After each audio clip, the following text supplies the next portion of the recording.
Olá, eu sou Moisés Correia e este é o programa Outro Olhar. Veja nessa edição. Primeiro nós vamos mostrar uma entrevista com Daniel Gonçalves, que está junto com um grupo de pessoas articulando uma associação em defesa do estádio Célio de Barros, no complexo do Maracanã, defendendo o atletismo. Em seguida nós vamos mostrar uma reportagem especial do repórter Direto ao Ponto, Aldenir Militão, no Complexo da Penha, defendendo a recuperação do Parque Ari Barroso. Encerramos o programa com o 5º episódio do Ceci de Cena Aberta. Outro Olhar vai um pequeno intervalo. Nos aguarde, voltamos já.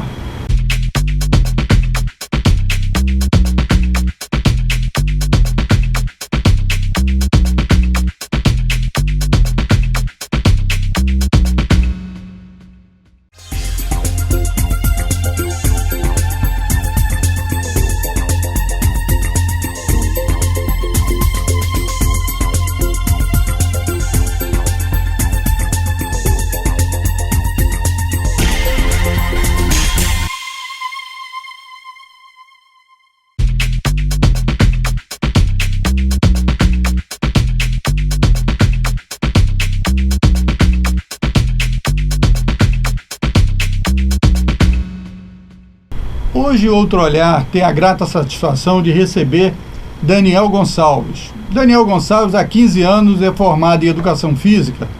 No Campeonato Carioca da Série A esse ano, foi preparador físico do Bom Sucesso e também, há mais de 10 anos, era preparador físico, trabalhava na equipe lá do Vasco da Gama.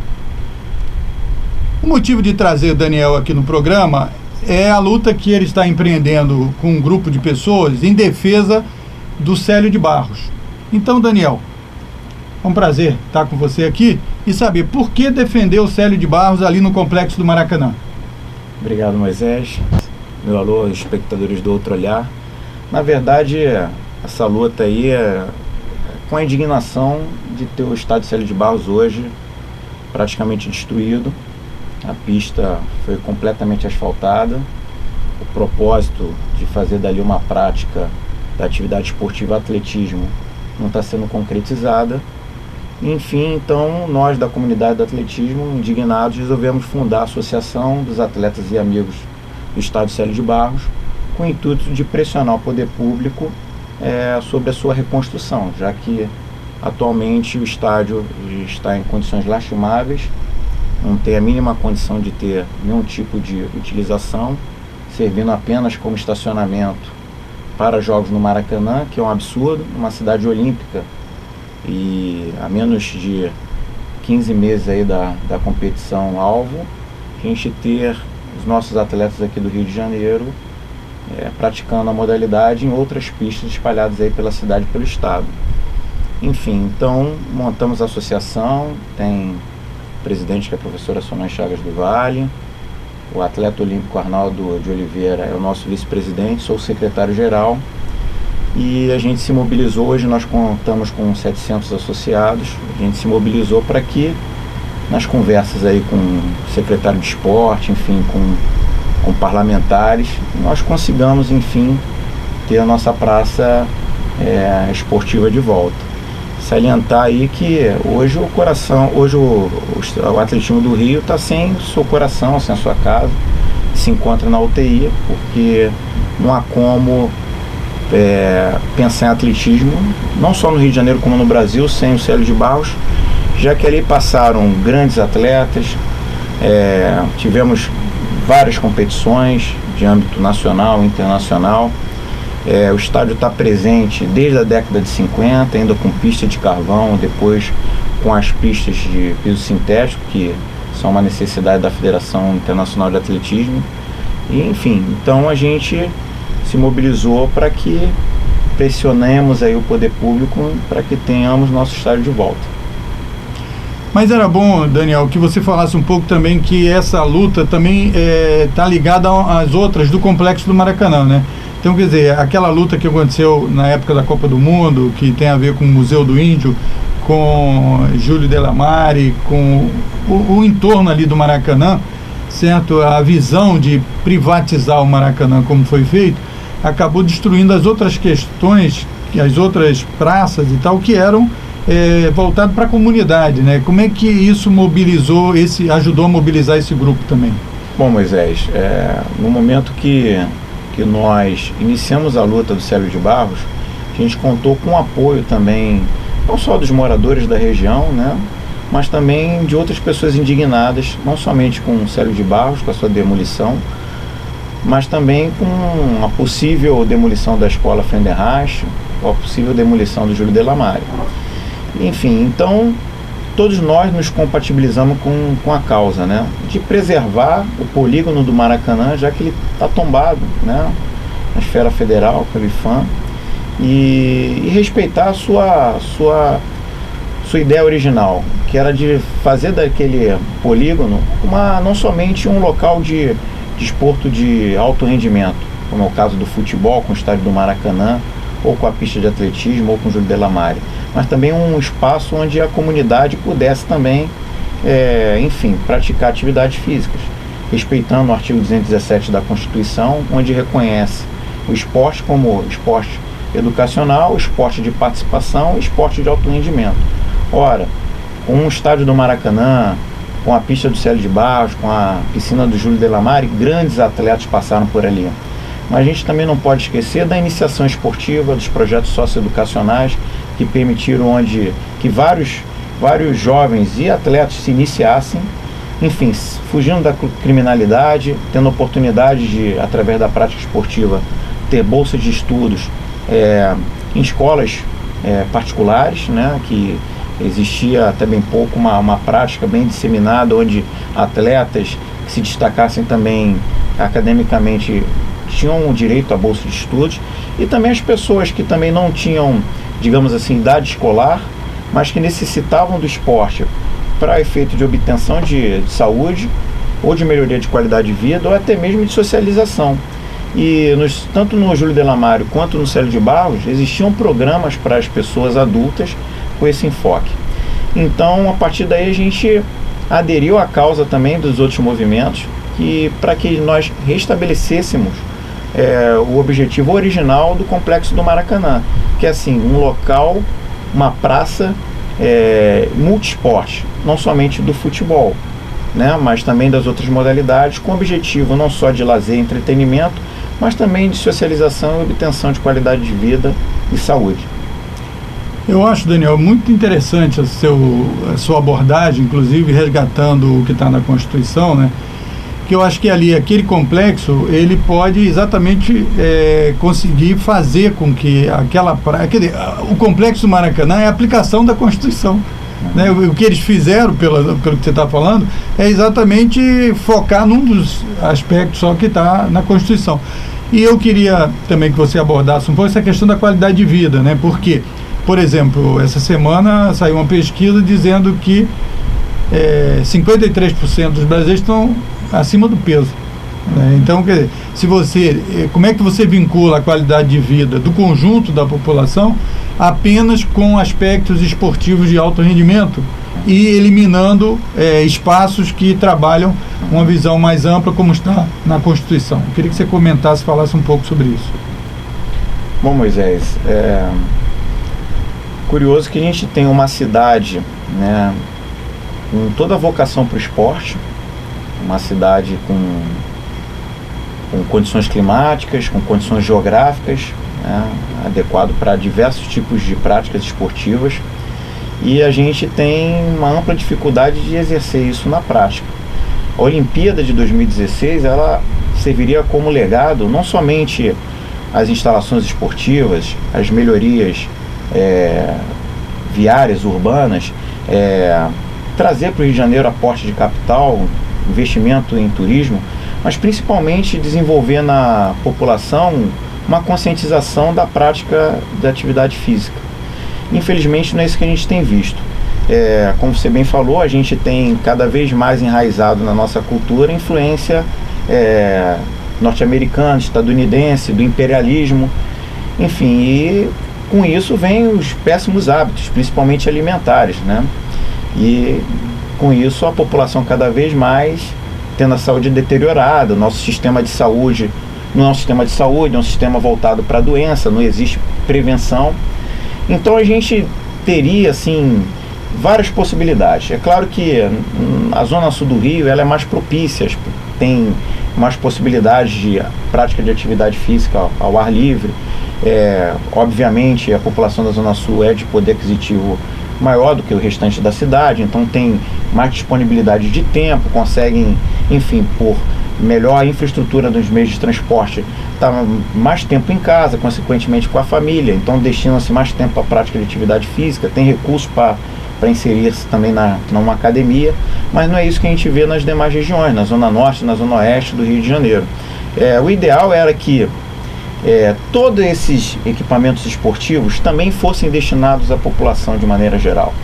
O ideal era que os clubes tivessem algum tipo de subvenção para que eles continuassem a fornecer a prática de atividade física à população em geral. O que a gente vê de maneira geral aí é que os clubes estão cada vez mais sucateados, existe uma fuga de associados, obviamente por diversas outras opções de lazer, a sociedade muda, enfim, hoje existem shopping centers, etc., só que não é incentivado aquilo que deveria ser em benefício da sociedade, né? Que bons hábitos alimentares, a prática da atividade física preventiva para justamente melhorar a qualidade de vida. Obviamente por questões de saúde há um aumento da expectativa de vida, só que as pessoas não estão aptas, não estão preparadas para prolongarem a sua expectativa de vida de maneira também mais saudável. Enfim, então o que é incentivado? Incentivava o consumo, a ida ao shopping center, o consumo de fast foods, enfim.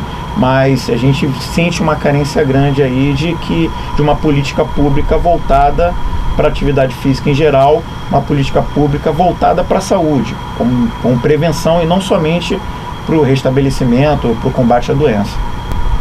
Dois aspectos aí eu queria que a gente então aprofundasse um pouco mais. Essa questão dos clubes que você falou, né? Então, a vida social vai mudando, como você disse, não tem como, as redes sociais estão aí, né? Quer dizer, as pessoas estão muito mais sentadas do que andando, muito mais voltadas a outros tipos de prática que não a prática da movimentação.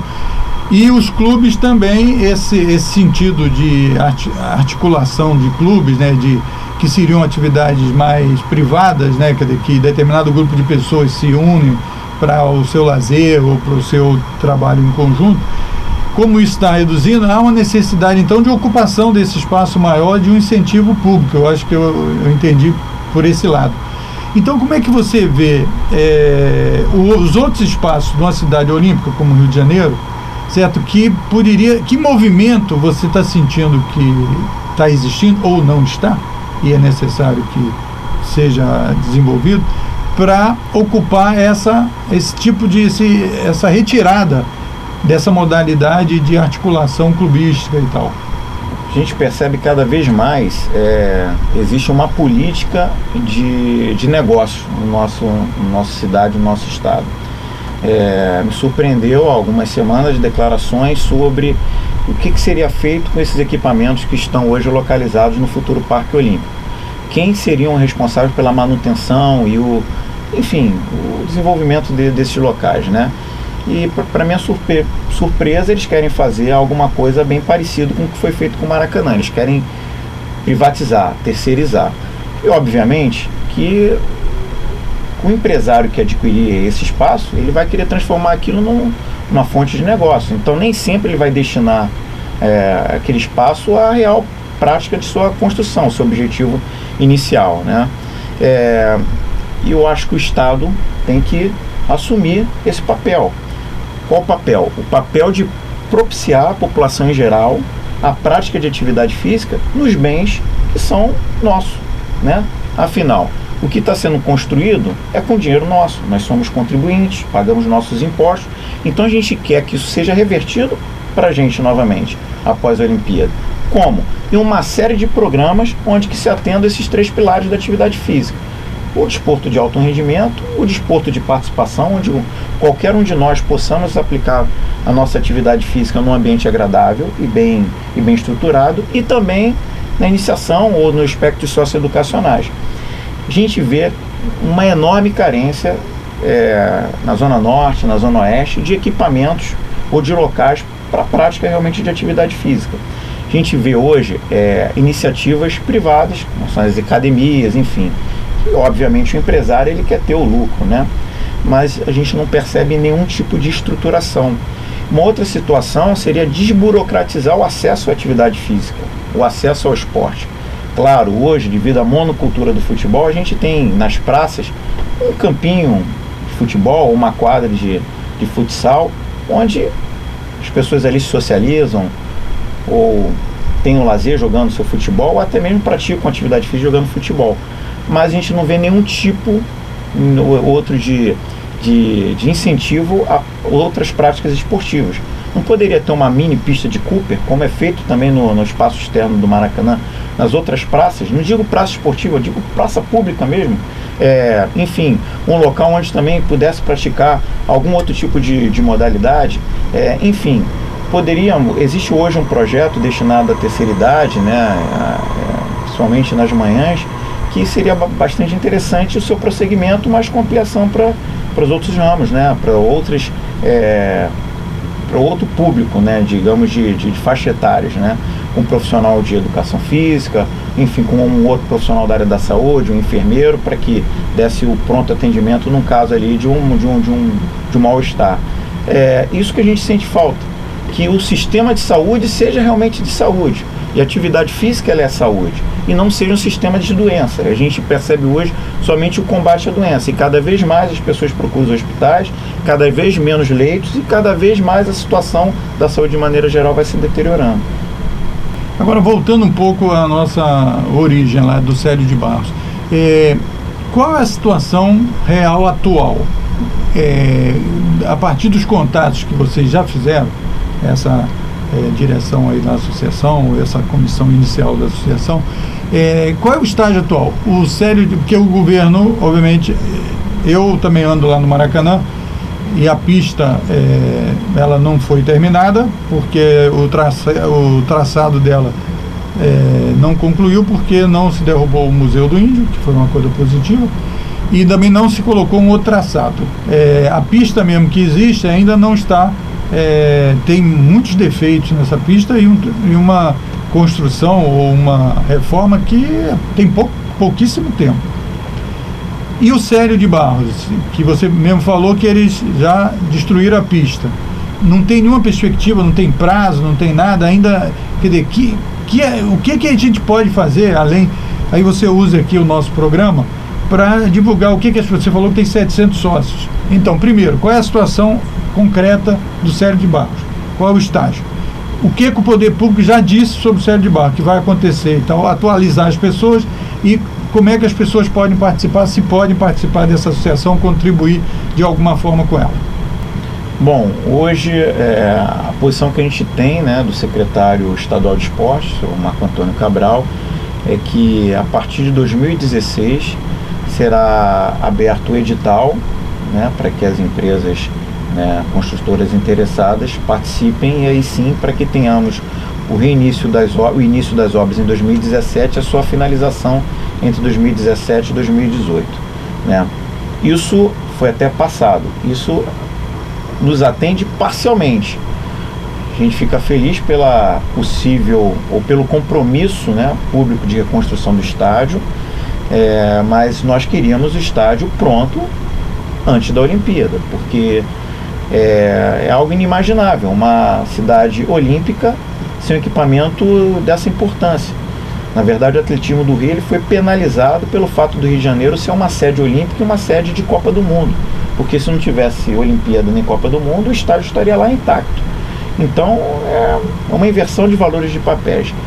Então, nos satisfaz parcialmente. A gente fica feliz pela reconstrução do equipamento público, mas não somente em 2017. Enfim, o Júlio Delamare, há uma promessa também que ele também será reconstruído, já que as piscinas precisam de reformas. Hoje elas se encontram esvaziadas, e a gente sabe que esses equipamentos, se não tiver manutenção preventiva, e principalmente a piscina, se não tiver água constantemente, irão gradativamente havendo danos e, consequentemente, impossibilitando sua reutilização.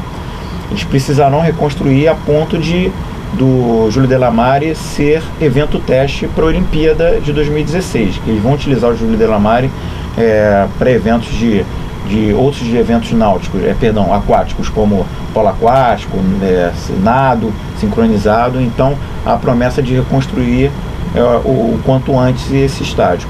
Enfim, o que nos cabe é fiscalizar. A gente vai estar atento, continuaremos as nossas condutas de manifestação, de procura ao poder público para que eles nos mantenham informados sobre os seus cronogramas, e a gente continuará fiscalizando para que sejam entregues os 2 equipamentos à população numa condição até melhor do que estavam antes, já que serão necessários investimentos e reformas. Daniel, agora fala um pouco sobre, a gente já falou da qualidade de vida, né? Essa questão da obesidade, atividade física, as questões que o resgate que você fez da Constituição, e no aspecto da saúde em si. Quer dizer, como é essa luta de vocês pelo Célio de Barros e pelas atividades socioeducativas, do esporte, etc., se vinculam com a melhor garantia de uma saúde para a população de uma forma geral? Moisés, nós percebemos que a prática da atividade física ela tem aumentado, né, no nosso estado, na nossa cidade, no Brasil de maneira em geral. Hoje, com o advento dos meios de comunicação, da internet, do mundo globalizado, inevitavelmente você tem acesso às informações científicas, aquilo que tem novidade. Então, está consolidado que a atividade física promove o bem-estar não só de saúde, também como bem-estar social, né? A gente percebe ainda muita prática da atividade física voltado para a estética, né? Os jovens preocupados somente com a estética, que também é um lado interessante, mas só que a gente gostaria de deixar um recado aí para a população em geral da importância da saúde articular, né? Muito se falou desde a década de 70 com o método Cooper, da prática da atividade física para fins cardiorrespiratórios, para prevenir coração e etc. Mas hoje em dia as pessoas têm sofrido com problemas de joelho, de quadril, de tornozelo, de coluna, que é natural. Nós originalmente somos quadrúpedes, estamos evoluindo para a posição bípede, e o nosso corpo ao longo dos anos tem se adaptado a essa situação.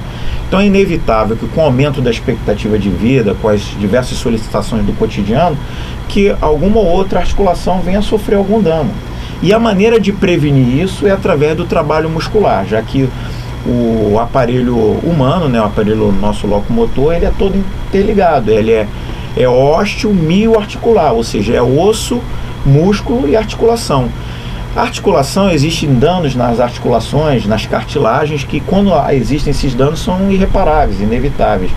Mas se for feito um trabalho preventivo muscular, né, um trabalho de musculação, um trabalho bem direcionado, nós vamos conseguir minimizar esses danos articulares, principalmente de cartilagem. Então, o recado que eu dou é que pratiquem atividade física sim, mas pratiquem também atividades que desenvolvam seus músculos. Para quê? Para que quando chegarmos à terceira idade, né, a gente tem autonomia, tenha condições de subir uma escada, de erguer um saco de compras quando formos ao supermercado, que consigamos fazer nossas caminhadas, e a melhor maneira é através da musculação. Existe hoje um equipamento chamado equipamento isocinético, que avalia com um nível altíssimo de precisão como está se comportando sua articulação e sua musculatura, e a partir daí existem trabalhos corretivos. Então a minha sugestão: pratiquem musculação. E o meu recado ao poder público, né, já que existiram tantas ideias populares como farmácia popular, restaurante popular, algumas ideias até um pouco populistas, mas permita à população em geral a academia popular, uma prática de atividade física, né, principalmente com pesos, para que se desenvolva a parte muscular e, consequentemente, né, essa questão da movimentação pessoal. Você já viu aí que o rapaz aqui entende, né? Entende do assunto.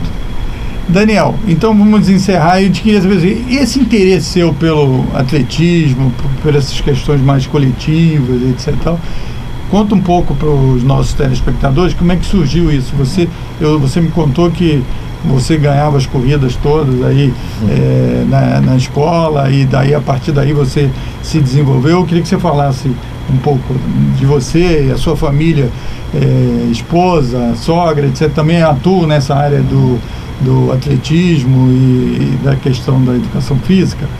E termine dizendo aí o site, se vocês têm um e-mail, um telefone para falar com você, pessoas que se interessaram pelo esse assunto possam fazer contato contigo. A minha história no esporte, ela se iniciou cedo, né? Com meu pai me levando pro Maracanã, isso com menos de 1 ano de idade, né? E depois, quando a gente passa a ter o real entendimento, né, do que é um jogo de futebol, né? Eu me apaixonei por todo aquele ambiente, né, que era o Maracanã, aquela rivalidade entre as torcidas, o estádio cheio, a prática esportiva lá no campo de jogo. E a partir dali sempre procurei, né, jogar futebol.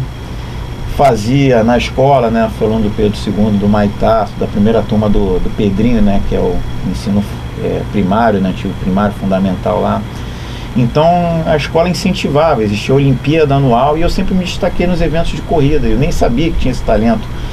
E, enfim, então aos 14 anos me foi permitido, através de um colega de turma, foi permitido fazer um teste, né, no atletismo, né, atletismo do Vasco da Gama, onde eu pratiquei o atletismo dos 14 aos 19 anos, no estádio Célio de Barros, pela camisa do Vasco, né, e ali eu pude conhecer minha professora, treinadora, que é a minha sogra, né, onde eu pude conhecer minha esposa, sua filha.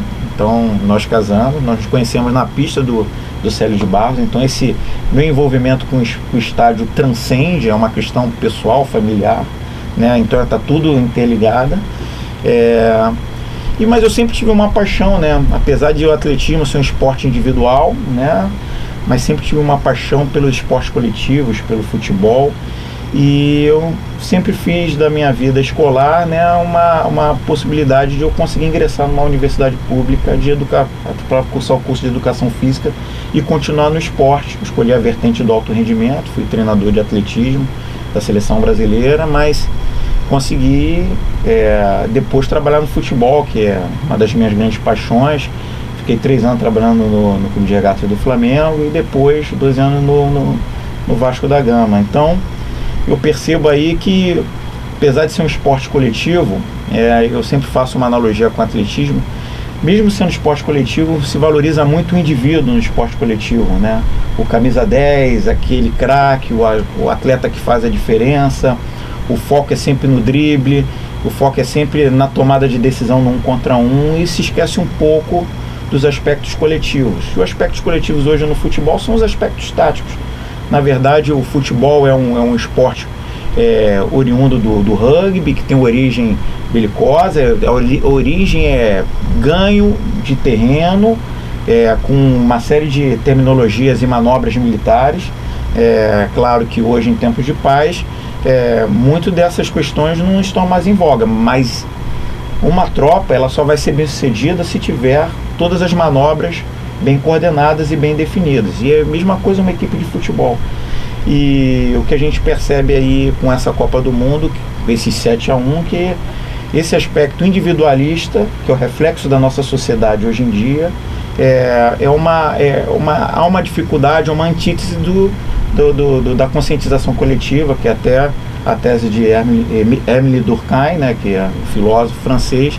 E isso acaba nos atrapalhando como um todo, a nossa sociedade como um todo, o futebol como um todo. Então, nossa causa da Associação dos Atletas e Amigos do Célio de Barros é justamente permitir à sociedade a volta de um patrimônio público para que ela se desenvolva de maneira geral. Quem quiser conhecer um pouco mais, a nossa página no Facebook é a Associação dos Atletas e Amigos do Célio de Barros, AACB, a sigla. Só dar uma pesquisada lá e dar uma curtida para acompanhar toda a nossa movimentação. E quem quiser também conhecer um pouco mais sobre esses aspectos aí da atividade física, é só também dar um clique lá na página da Biolab. Biolab, avaliação muscular computadorizada. Então, encerramos aqui a entrevista, foi ótimo. Vou te chamar de novo para a gente discutir um pouco do futebol, porque eu também acho que esse futebol nós estamos meio catando cavaco aí sem saber onde é que a gente vai parar, depois de 7-1, muito confuso, etc. Mas eu queria agradecer muito a sua presença aqui, Daniel, certo? Eu acho que foi excelente aí as colocações suas.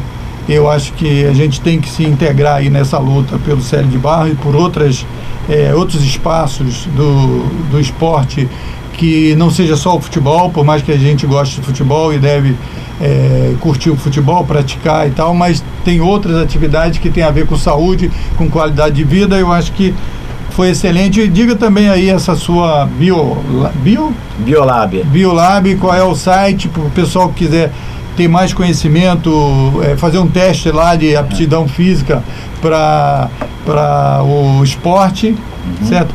Então, queria agradecer. Obrigado, Moisés. Sim. Obrigado aos espectadores do Outro Olhar. Obrigado pela Então, diga aí qual é o site. O site é www.biolab.esp.br. Biolab é uma empresa de avaliação física destinada a atletas e não atletas, com o objetivo de uma orientação eficaz de um programa de atividade física. Isso. Para os bons, a gente deve dar espaço. Outro Olhar está aberto aqui para vocês. Obrigado. Outro Olhar vai para um pequeno intervalo. Nos aguarde, voltamos já.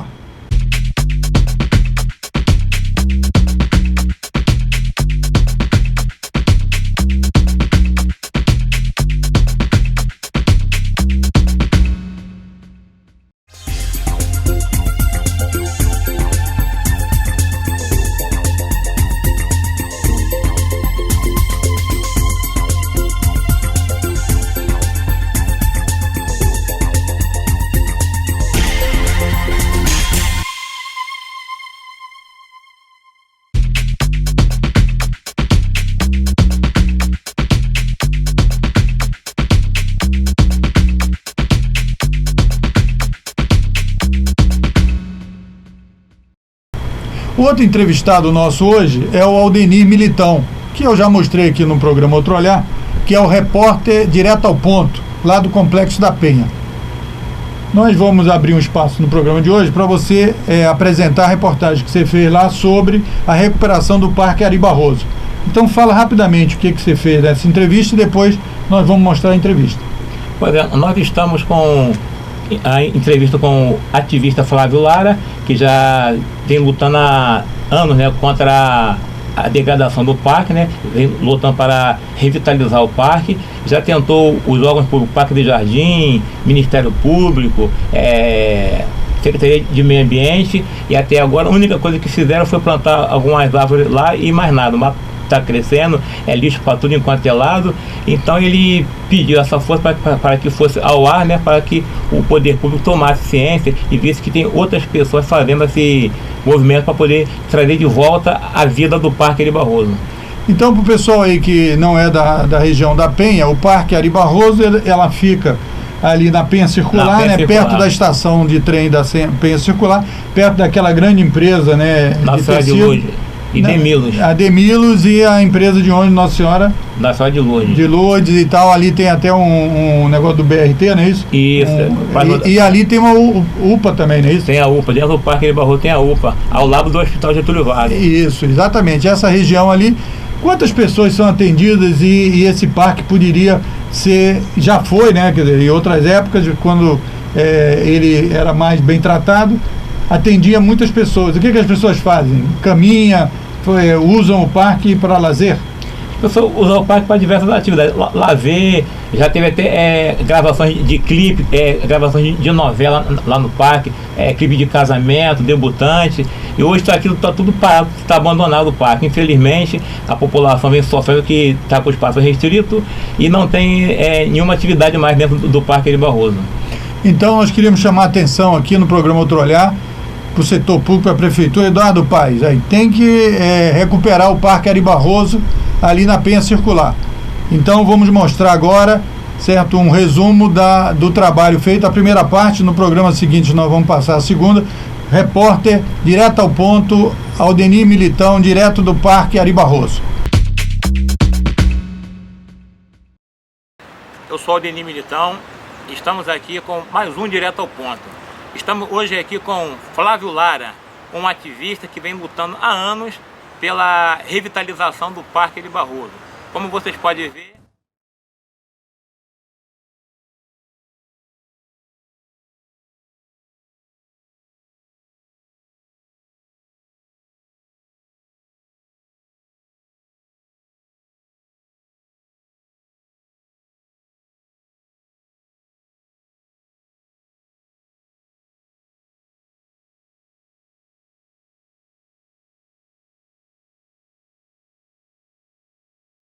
Eles já mostram tudo, o abandono que está o nosso parque. Ele já vem no movimento há anos, lutando aqui pela melhoria do nosso parque. E o Flávio, que é frequentador assíduo do Parque de Barroso, embora seja morador, seja residente da Zona Sul lá em Copacabana, mas nunca abandonou a Penha, nunca abandonou o parque, nunca perdeu o carinho que ele tem aqui por essa área verde, que vem a ser o pulmão da Leopoldina. Flávio, boa tarde. Fala pra gente um pouco da sua trajetória de luta como defensor da natureza, amante da natureza, né? Um ativista que vem com essa luta pela revitalização do Parque de Barroso. Olha, Ademir, eu entendo que revitalizar esse parque é fundamental, né, para a volta das famílias, para a confraternização das famílias, da Penha inteira, né? Porque tem muita gente que pensa, bom, o parque está encostado na caixa d'água. Não, o parque está aberto, não é? Para a Penha. O parque, inclusive, como você bem disse, já foi considerado pulmão da Zona Norte. Ele atraía gente de vários bairros, não é? E ele foi criado em 1965, né, por uma doação da família Lobo Júnior, e em outubro daquele ano ele foi tombado, ou seja, então ele é um patrimônio, não é, da comunidade, ele é um patrimônio do povo do Rio de Janeiro, especialmente da Zona Norte, não é? E revitalizar esse parque aqui é criar o espaço público, não é, que essa população perdeu, não é? Ou seja, esse parque já foi famoso por suas cascatas, né? Já foi famoso por suas brincadeiras, e hoje esse parque está cercado de ambientes que poderia inclusive animar a sua revitalização. Nós temos aqui do lado, não é, a ED, que é uma escola dedicada à formação de crianças, né?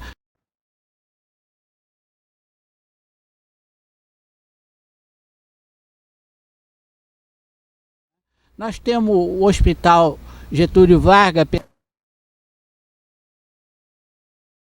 da precariedade das suas instalações, ou seja, essa área de lazer aqui poderia contribuir, inclusive, para melhorar o clima do entorno, né? Nós sabemos que um parque como esse, quando foi criado, o projeto inicial era 3.000 árvores, hoje nós temos menos de 600, ou seja, se nós não cuidarmos, se nós não lutarmos pela sua revitalização, não é? O que Deus pode fazer por ele, o que a natureza pode fazer por ele, é sustentar essas árvores que já estão adultas, mas ainda assim essas mesmas árvores estão morrendo, porque por não ter trato, por não ter uma orientação que já no passado, desde 2007, foi abandonada, não é? Ou seja, trouxeram para cá o CRAS, tá bem, saiu daqui o responsável pelo parque, e desde então não foi definido uma responsabilidade por esse parque. Nós já tentamos seguidas vezes nos aproximarmos da Secretaria Municipal de Meio Ambiente, do Ministério Público e mais recentemente até da Procuradoria de Meio Ambiente, não é? Mas até agora não tivemos um retorno, ou seja, desde 2007 essa batalha vem sendo travada, não é? Apesar das dificuldades, o parque sobrevive, ou seja, ele está sobrevivendo. Nós precisamos dar a ele a vida que ele merece, trazer de volta aqui um ambiente que seja um ambiente de confraternização, não é? E isso é sabido mundialmente, que um parque como esse, de 5 hectares, ou seja, 50.000 metros quadrados, não pode ser abandonado como está, não é? Até porque, como sendo patrimônio público, se vocês observarem aqui na Brasipina, no portão principal, está lá ainda o poste falando da origem, falando das facilidades que o parque tinha.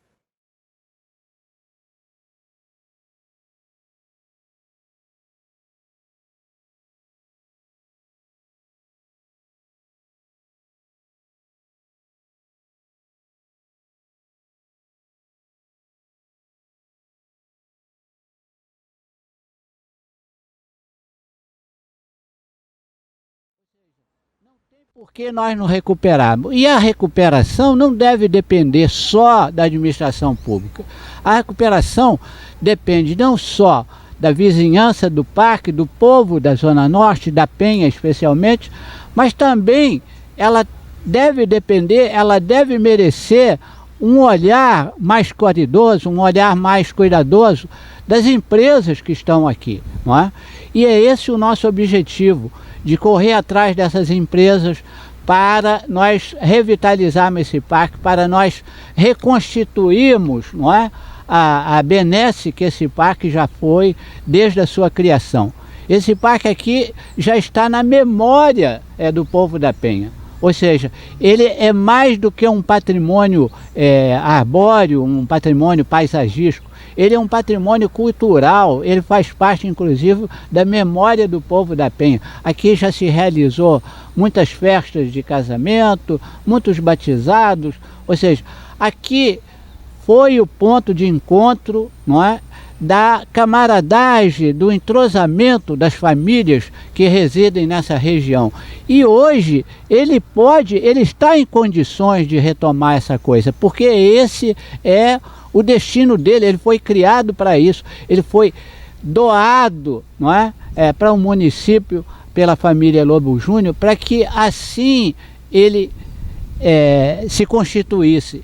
E desde então nós estamos vendo que a administração pública, considerando, por exemplo, a crise econômica atual, pode não ter as melhores condições, mas vamos dar as mãos, não é? Vamos juntar esforços, porque não é só a administração pública que tem interesse nisso aqui.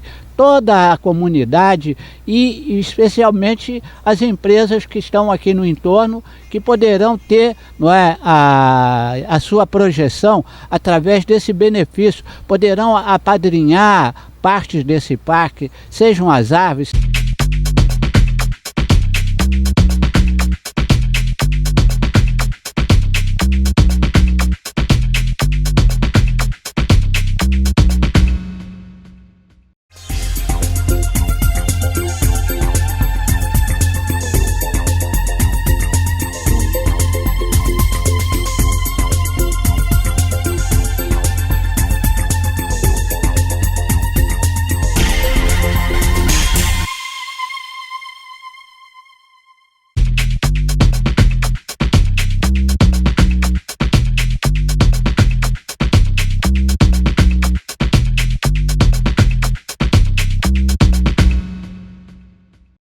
Encerramos a edição de hoje com o 5º episódio do CECID Cena Aberta.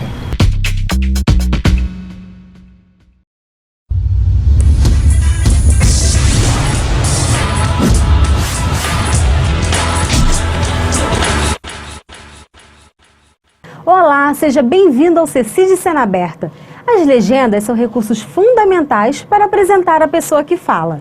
E olha a minha aqui com a logomarca do CECID. Mas para tornar esse recurso ainda mais atraente, que tal personalizá-lo? No programa de hoje, o professor Alexandre Cantini vai explicar sobre a importância da identidade visual em uma produção. E no tutorial, o designer gráfico Cadu Nico vai ensinar a personalizar legendas utilizando o Inkscape, mais um software livre para ser utilizado em suas edições. O CECID Cena Aberta está no ar.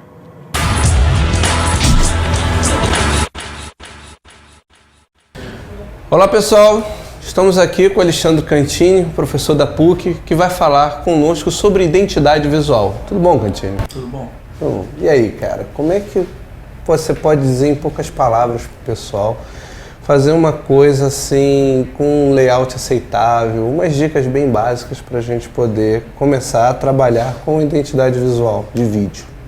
Eu chamaria identidade visual de um artifício do designer para criar uma conexão lógica entre vários elementos que compõem um conjunto. Então essa talvez seja a definição assim, mais genérica e que não explica muita coisa. Então vamos dar um exemplo, né? Porque por parábolas a coisa fica um pouco mais fácil. Então se a gente for pegar, por exemplo, o filme O Senhor dos Anéis, é muito claro você identificar qualquer objeto que apareça em cena, a que raça ou a que etnia aquele objeto está ligado. Se é um elfo, se é um humano rohirrim ou o que seja, se é um anão. E, claro, isso foi feito de propósito, né? Então, o objetivo foi justamente o objetivo foi que a audiência batesse o olho naquele objeto e pudesse reconhecer. Porque num filme, as cenas estão se sucedendo, corta daqui, corta para lá, muda de um cenário para outro, e a audiência não pode ficar perdida, né? Então, justamente para que ela se localize instantaneamente, então criou-se essa identidade visual, né? Essa identidade dos elementos que compõem ou que são utilizados pelas culturas, são desenvolvidos pelas várias culturas que permeiam ali, que povoam a Terra-média. Ainda dentro do cinema, a gente pode lembrar também da série Guerra nas Estrelas, né? Cada filme do Guerra nas Estrelas tem 3 ou 4 grandes cenários, né? 3 grandes planetas em que as etapas da história acontecem, e mais alguns cenários internos em naves. E aí, novamente, você tem uma sucessão de cenas, troca, vai de um planeta, volta para outro, apresenta um grupo de personagens, depois volta para outro grupo de personagens em outro cenário, e nesse troca-troca a audiência não pode se perder. Então você percebe muito claramente que quando abre a cena, em que planeta você está. Você tem um conjunto estético ali que aponta para aquele planeta. E no caso do Guerra nas Estrelas, inclusive, os planetas são muito monótonos, né? Porque só tem um ecossistema. Então, Tatooine é o planeta inteiro desértico, Coruscant é o planeta inteiro uma cidade, a Lua de Endor inteira uma floresta, né? Hoth inteira coberta por gelo, não tem nenhum tipo de variação. Mas o objetivo é esse, quer dizer, é você bater o olho e identificar. No mundo empresarial, né, que talvez seja o mais próximo da gente, a identidade visual está ligada a você criar, espalhar pelos vários elementos de comunicação daquela sociedade com o público, pistas que apontem para a marca dessa sociedade. Então você vai criar a logomarca da sociedade, a tipografia que vai ser utilizada, alguns elementos de cor e de diagramação também, né? Se a marca é usada mais num canto, mais no outro, se ela é centralizada. E esses elementos eles vão se perpetuar, eles vão se espalhar por todas as ferramentas de comunicação. Então tem papelaria, né, o papel de carta, envelope, cartão de apresentação, eventualmente uniformes, adesivos de carro, né? Antigamente era pintura de carro, hoje em dia é adesivo de carro, a própria decoração do escritório, né? A logomarca atrás na parede da recepção, ou no balcão, a repetição dos elementos de cor.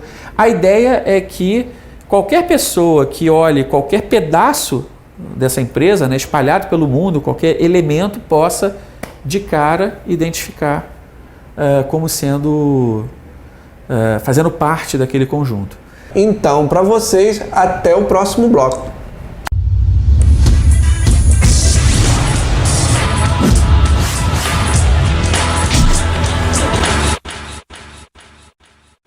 Entenda agora, no tutorial com o Cadu Nico, como personalizar as suas legendas utilizando Inkscape e deixar os seus vídeos ainda mais atraentes.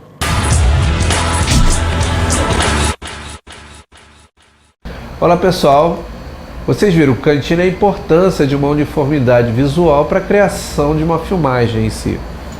Agora, como é que a gente faz isso dentro do contexto aqui dos softwares?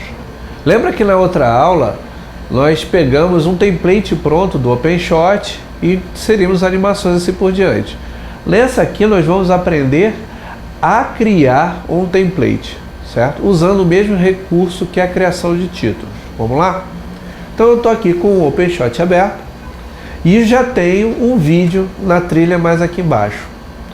Nós podemos criar quantas trilhas nós quisermos. No caso aqui nós vamos trabalhar com a trilha do vídeo, uma trilha de scroll, e eu venho aqui no mais e adiciono mais uma trilha para outro scroll, porque nós vamos trabalhar um tipo de animação aqui e o outro aqui em cima. Então vamos fazer como fizemos na aula passada. Vamos em título, novo título. Eu venho aqui e escolho Solid Color, que a gente pega a área todinha da tela. Criar novo título. Aí vamos escrever Scroll. Estou ok. Está criado. Só que agora, em vez de a gente usar uns menus aqui, nós vamos usar o editor avançado. Quando eu clico aqui, automaticamente aparece o Inkscape com a minha área. Como é que é o Inkscape? Para alguém que já usou algum software vetorial como CorelDRAW ou Illustrator, a tela não é muito diferente. Aqui nós temos a barra de títulos, barra de cores, barra de atalhos, barra de alinhamentos, famosos snaps, que normalmente eu tiro a seleção, e a barra de informação aqui embaixo. Aqui está a nossa área de trabalho.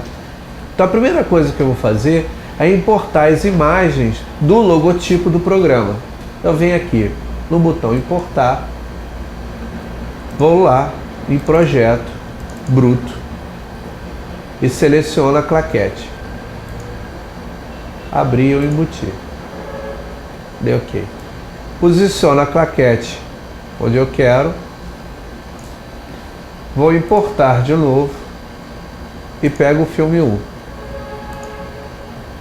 Dou ok. Posiciono o filme 1 onde eu quero. Notem que ele ficou na frente da claquete. Como é que eu desço ele? Eu desço um nível aqui. Desci um nível. Agora importo de novo. Pego o filme 2. Abrir. Mando embutir também. Coloco mais ou menos onde eu quero. E agora eu vou descer 2 níveis. Então eu vou clicar 2 vezes aqui. Uma, ele está na claquete. A outra, ele está no outro filme. Se eu quiser selecionar todos de uma vez, eu clico para fora e arrasto assim e seleciono tudo. E dou uma reposicionada aqui, mais ou menos onde eu quero. Feito isso, eu não preciso mais desse fundo. Então eu clico nele e aperto a tecla Delete. Vou salvar o meu projeto. Salvei.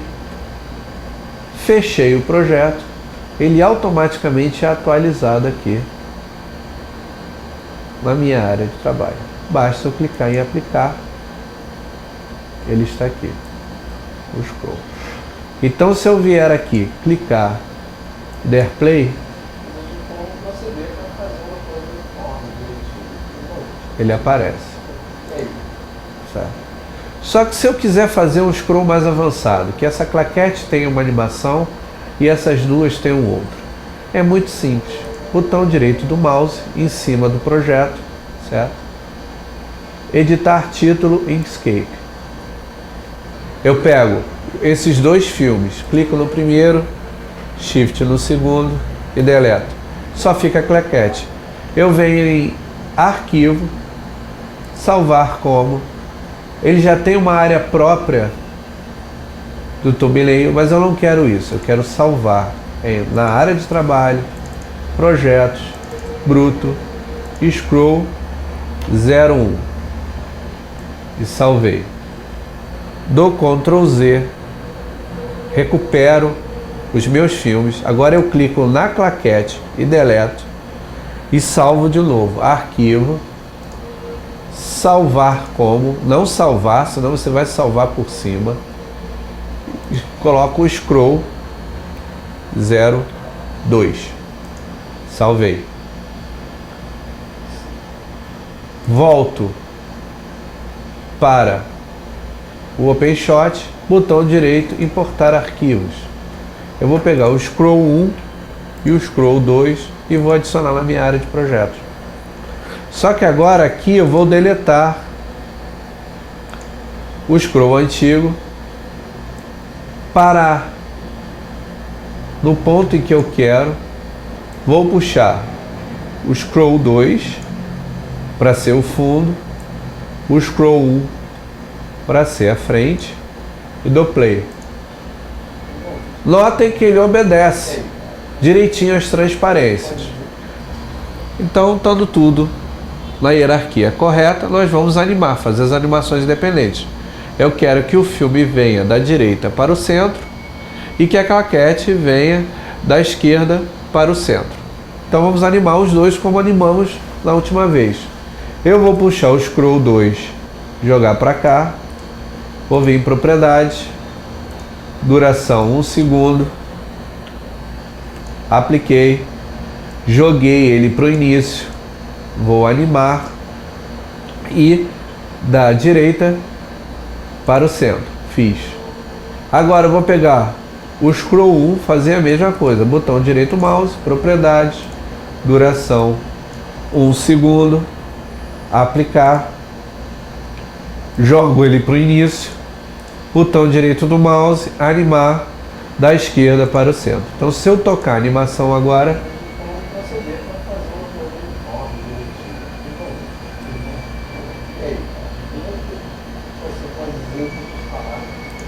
agora só falta a animação de saída. Vou fazer simples, do centro para baixo, todos os dois, e resolve o problema. Então eu puxo o scroll 2, jogo para cá, propriedades, duração 1 segundo, apliquei, joguei ele aqui para o final, animar do meio do centro para baixo. Puxo o scroll 1, botão direito do mouse, animar, pode ser assim, do centro para baixo, e eu posso diminuir, ver aqui, propriedade, diminuo para 1 segundo, apliquei, jogo ele aqui para o final.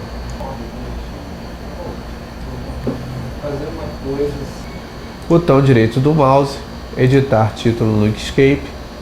Então eu venho aqui na ferramenta texto, clico nela, clico aqui e escrevo Alexandre Cantini.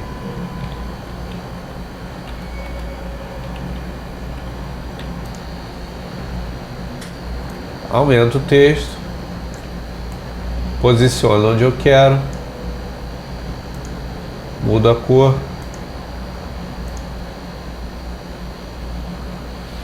Eu posso também torná-lo mais gordinho, usar negrito, tá aqui negrito, posiciono onde eu quero, deleto a imagem de fundo, salvo como scroll 3, fecho, importo o arquivo, crio mais uma trilha, coloco aqui no meio. Então com isso nós temos um scroll personalizado, onde aparece o nome das pessoas, com animação, com tudo. Bem pessoal, é isso que eu tinha para mostrar nessa aula. Até a próxima!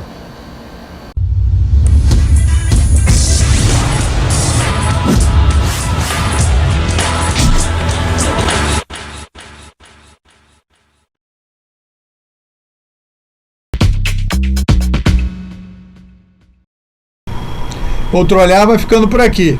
Até a próxima edição. Tchau.